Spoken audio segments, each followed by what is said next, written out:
suatu hari nanti perintah tinitah sumuruping geni, perintah menyalakan api akan dilaksanakan segera. Dan ketahuilah para sahabat, kayaknya waktu itu adalah sekarang.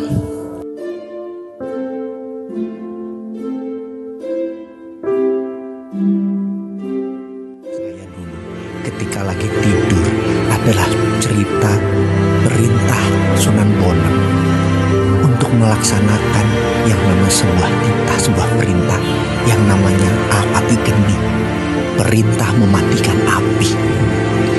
Sunan Bonang tahu budaya api adalah dekat dengan budaya metal, di mana membuat keris, membuat peralatan metal semua menggunakan geni atau api atau dahono.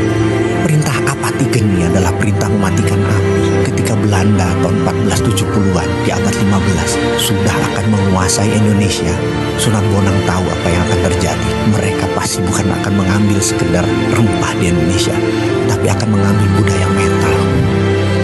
Dan langsung diperintahkan perintah apati geni tersebut. Dan sejak saat itu sudah 400 tahun lebih budaya metal di Indonesia masuk ke dalam permukaan lama. Dan salah satu peristiwa yang saat ini selalu didengungkan oleh mbah dan eyang adalah suatu hari nanti perintah tinitah sumuruping geni, perintah menyalakan api akan dilaksanakan segera.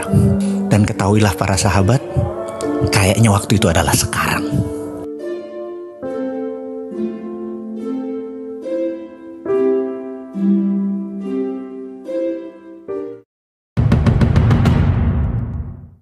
Di Pesarean atau tempat makam para sunan, tempat 9 wali selalu ada sumur. Bahkan di Kudus ada sumur pitu, 7 mata air sumurnya. Lalu dalam dongeng cerita folklor dari mulut ke mulut dikatakan bahwa para sunan sewaktu mengislamkan Nusantara itu tidak dengan berperang atau terjadinya tumpah darah. Namun mereka menggunakan kekuatan ekonomi, berdagang, dan memiliki emas. Tersebut kisah yang dicatat dalam suluk linglung Pangeran Wijil bahwa para sunan itu menyendok tanah di dekatnya yang kemudian hari jadi sumur. Sebenarnya para sunan itu mengambil tanah tersebut lalu sebagai bahan untuk membuat harta dalam tanda petik. Apa yang mereka lakukan setelah itu? Mereka lakukan adalah memberi air dan merendamnya lalu diletakkan ke dalam kendi. Selang beberapa hari cairan tadi dipisahkan dan tanah tersebut dibakar menjadi solid. Dan benda yang dibakar tersebut merupakan ingot atau dore dengan kadar emas antara 14 sampai 22 karat. Yang dalam cerita turun-temurun ternyata cairan tadi adalah bakteria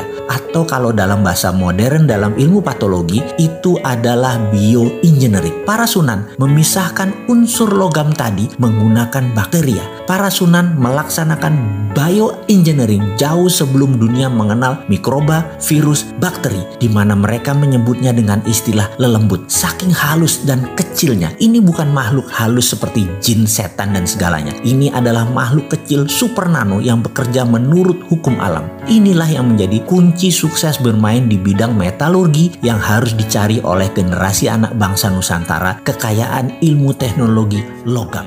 Budaya logam Nusantara sangat tinggi. Karena itu ketika Sunan Bonang memerintahkan apati geni, perintah mematikan api, budaya logam disimpan rapi. Semua api peleburan dimatikan, ditutup rapat. Sehingga ketika penjajahan datang di muka bumi Nusantara, bukan saja mereka ingin mencari rempah, namun pastinya mereka mencari budaya logam. Data tersebut hilang di telan bumi. Para sunan tahu penjajah tadi sekali lagi bukan mencari rempah, ada yang lebih tinggi dari rempah, yaitu mereka mencari budaya logam. Cerita ini mungkin hanya folklore atau cerita rakyat, namun cerita ini menyebar terus karena tradisi Nusantara adalah budayanya pitutur, bertutur, bukan budaya tulisan. Cerita ini adalah cerita yang biasa mbah-mbah saya ceritakan di malam hari Ba'da Isya di kampung saya dulu. Yang dilanjutkan begini, ada 2 perintah Sunan Bonang kala itu. Yang satunya lagi, yang kedua adalah nanti di generasi 17 setelah dirinya, tinitah sabdo sumuruping geni, perintah sabda menyalakan api akan dilaksanakan. Sahabat, sesungguhnya saat ini adalah zaman keturunan ke-17 dari